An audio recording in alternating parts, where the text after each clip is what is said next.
Oh, to be a Pokemon master.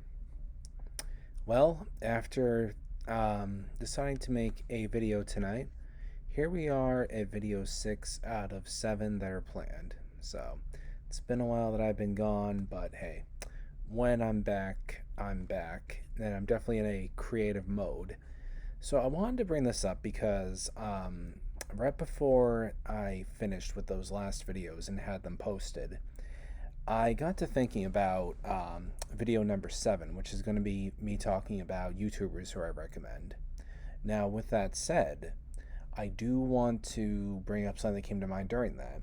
I was thinking about a video that one of them made recently talking about Rika Matsumoto's remarks about Ash and him not being a Pokemon master yet. So, really quickly, Rika Matsumoto is Ash's voice actress. She's been doing this since '97 and very talented. She's done many other anime. Great singing voice, and really brings the character to life. So she is the closest thing to Ash. You could almost also, I guess, because I know that I've heard this before that Veronica Taylor, the original voice actor for Ash in the dub, also did Dalia, Ash's mom's voice. I think that's the same for Rika Matsumoto. So when Ash beat Leon, she said, to everyone who stuck around, you have a mother's thanks. It's very similar to something that Rika says. So what I want to do in this video is quickly talk about how I feel that the title of Pokemon Master being vague and goal-posted is very bad world building and storytelling. So let's just start with this. Here's a video I found from thegamer.com. So this is a quote from Rika. Although Satoshi has won the title of strongest Pokemon trainer, he has still not become the Pokemon master of his dream, unquote.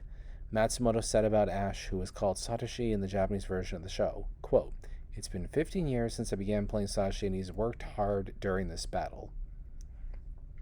The voice actor then goes on to say, quote, "The children who watched the first broadcast in 1997 have grown up, and I think that some people have moved away from the anime. He's one step away from becoming the strongest in the world of Pokemon. Kids and adults alike, please support Satoshi," unquote. So, quick thing, something really cute about that. One thing that I guess I could have brought up, which didn't come to mind about in my Journeys review, something that's become very revolutionary is how Pokemon, this is a small bit of a tangent, how Pokemon is watched. So back when it came to the States, I had the dub. And by the spring of '99, I had learned that there were these banned episodes. So Beauty and the Beach, because of the James controversy. Porygon episode, because of, well, the seizures. The Dratini episode, due to the guns, which is ridiculous, by the way, considering how cartoons at the time had, like Batman the Animated Series, tons of gun violence. I want to keep this as a tangent. Maybe one day I'll make a bigger video talking about these things, especially how more episodes have been banned since then, because you can't ever show a building being hit by a fictional monster, although that was a big thing in the 50s with the horror genre in Hollywood, because 9/11, not so insensitive, and this was very much way after. Also, even though they've remade Jinx to look pink, and it's based on a theatrical performance in Japan, it's not racist. Anything with Jinx now is banned. But anyway, back to the original tangent. So that summer I found my first Pokemon forum and the such, and I knew about these things from websites. There used to be one back in the day called With Love Pikachu. It wasn't meant to be like a big deal. It wasn't meant to be like the place where you go to find all your news about Pokemon, let alone the anime. But it was from someone who really loved Pikachu and Ash and Pikachu's relationship. They were from Japan, so they were ahead by a year. So we would get these episode titles and summaries a year and ahead, and we'd find out about the movies. That was the status quo. About a year later, there was a website that would post 4 pictures, and by the time that happened, Bulbapedia, there were people who spoke Japanese and had access to episodes. That was the status quo for a very long time. And then eventually, you would get groups like Pocket Monsters who started fan subbing, but it was, the dub all the way through until I dropped the show and came back at the end of Sinnoh. And then I could reliably rely on Usually Pocket Monsters is the fan sub. There's been one more that's come out more recently. I don't want to talk about it because it's active and I don't want to get them in trouble. But also on YouTube, again, staying vague, you can find episodes now when they're coming out, raw, let alone subbed. And it was by the time we were at the end of Kalos that I was first able to discover either YouTube channels or regular generic websites where I could watch live TV Tokyo broadcasts. Which brings us to most recently. That's what happened when I watched Ash vs. Leon. It was momentous. In those broadcasts, they show what is airing live on Japan, including a lot of commercials. And there's one that really stands out to me. There's one that shows this little boy who likes Pokemon stickers. And now he's an adult and he's seeing his son have fun. And he likes it, but he's a little bit melancholic because he's an old man now. Well, he gets a Mew sticker, and it makes his day. It's a cute commercial showing, generational bonding over this franchise. So when Rika said that, kids and current adults root for Ash, I mean, that was really, really cute. So one of the things that is brought up here is from another site, svg.com. So here's a quote from Rika again. Although Sashi has won the position of strongest opponent trainer, he's still not become the Pokemon Master of his dreams, which he said. Kind of repeating that there, which leads to the point of what does it actually mean? And this video particularly talks about different Japanese tabloids have made it clear that it's not the same as being the world champion. Maybe he could become a teacher in lieu with the rumors that were brought up about that maybe happening. By the way, I brought this up in my Journeys review. There is a leaker from Hong Kong who started leaking spoilers back in March, and two other ones who were linked to him. By the time the Masters 8 came around, that well had dried up, and I think there was a third tier source that claimed they knew these other guys, and there was nothing to disprove that yet. And he or she started sharing rumors, which turned out to not be true, but in the infancy of it, it was not 100% made clear if this rumor was debunked or not. But the rumor, if Ash is going to be in the Paldean anime, is that he'll be a teacher. So, I mean, we'll see about that. But anyway, with all that said, let's jump into the last part of this video. I want to talk about this source right here. So it's from Bulbapedia. I'm not going to reread the whole article, but I am going to read some of this verbatim. So the article says, Pokemon Master is a title in the Pokemon world. It is the goal of many Pokemon trainers to become a Pokemon Master. However, exactly what this position is and how one attains it is vague and never fully explained. In response to an email sent to its mailbag, Pokemon.com posted the following. I'm very sorry, but the Pokemon Company does not answer questions of this nature. It is the intent of the Pokemon creators that such questions be left to the imaginations and interpretations of Pokemon fans, adding more excitement and mystery into the Pokemon universe. Unquote. The article then goes on to say, in the anime, Ash left Pallet Town and started his journey with the goal of becoming a Pokemon Master. In his endeavors to achieve this goal, he has traveled across many regions and competed in their respective Pokemon League conferences. Though he has mentioned that being a Pokemon League champion is just one step towards becoming a Pokemon Master. Uses some examples from the games where that term is thrown around very loosely. Lots of official game guides that say things that aren't turned out not to be true.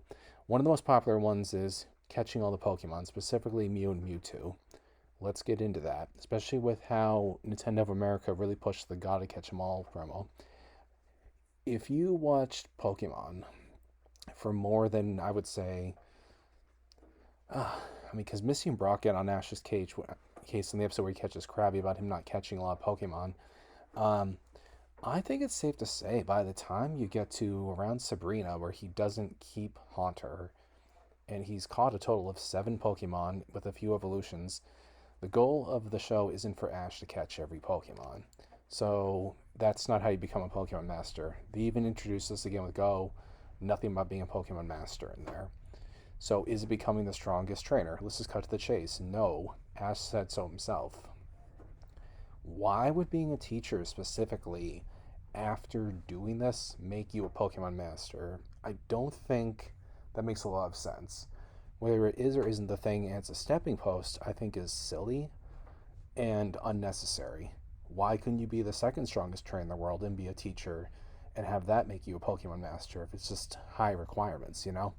So, with that said, and I can't see Ash as a teacher, as I said in my other video. So, cutting to the chase here, here's my issue with the idea of a Pokemon master.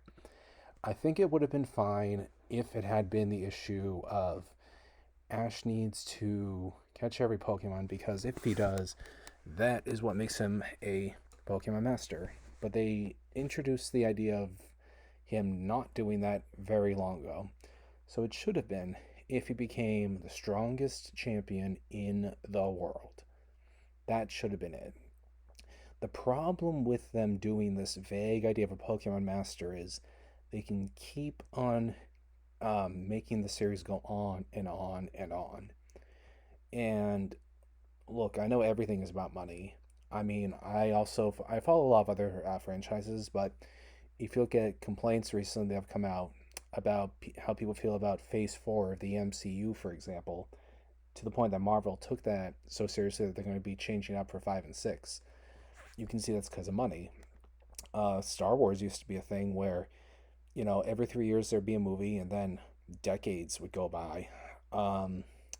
Now there's a lot of that content coming out, some of which I don't think is as good as other ones. It's not just a Pokemon thing. But let's look at the fact. Pokemon, one more example I'll give is Zelda. I remember I'm old enough that I was in late middle school when Ocarina of Time came out. And I thought that first story, that prequel amongst prequels, was the thing to really cap the story of. I'm not saying you can never have another Zelda game again. I actually am one of the few people that wasn't a huge fan of Breath of the Wild. But point is, they've kept on making new Zelda games. And Nintendo, not only by Link to the Past had to justify it as, oh, it's different Links and Zeldas from different generations, they also introduced alternate timelines because things were contradictory because they were making games because they cared about money more than a story. I don't think that's okay. I really don't. Now with Pokemon, you can keep the games going on forever because you always play as a new character. I really would welcome them putting Ash out to pasture as a Pokemon master, trying a new character, maybe a girl this time.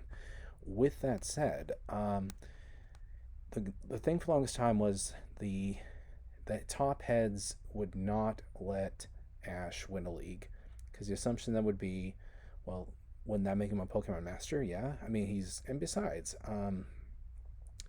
unless they can find another reason to say he's not Pokemon master yet. Also, would they have something for him to do if he became a champion? Well, the answer is what they did with Journeys. We'll see what they do next. So the problem is they keep on moving this goalpost, and Ash is not the first, shonen character to have a goal as a little boy and work towards it. Naruto wants to become Hokage. It eventually happens.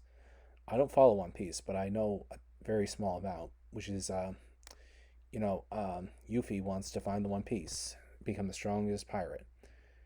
When that happens, I'm sure that title is going to be the thing that, it signals the end of the story. There are other examples, but I think you get the case. I think one more example would be Goku, always trying to become the strongest. That's notorious. I mean, that's why we still have things going on. And I actually do like Dragon Ball Super, but that's how they can get away with that. When you choose characters like Beerus who are untouchable, let alone Wiz, you'll always have a reason to have Goku and Vegeta training, etc., etc. With Ash having this elusive title, that's a problem. And I couldn't find any of those quotes, but I'm sure you've all heard this. Rika had also gone on, I'd heard to say that the idea of a Pokemon Master is a childish idea that like Ash kind of makes up. And then there was a Journeys episode where Ash was talking to Leon, and he was talking about being a Pokemon Master, and Leon's like, "What's that?" Or something like that, or is it becoming the strongest? And Ash said, "Oh, but so much more." And it's like, okay, he's making this up, and he doesn't even know what it is. That's a problem.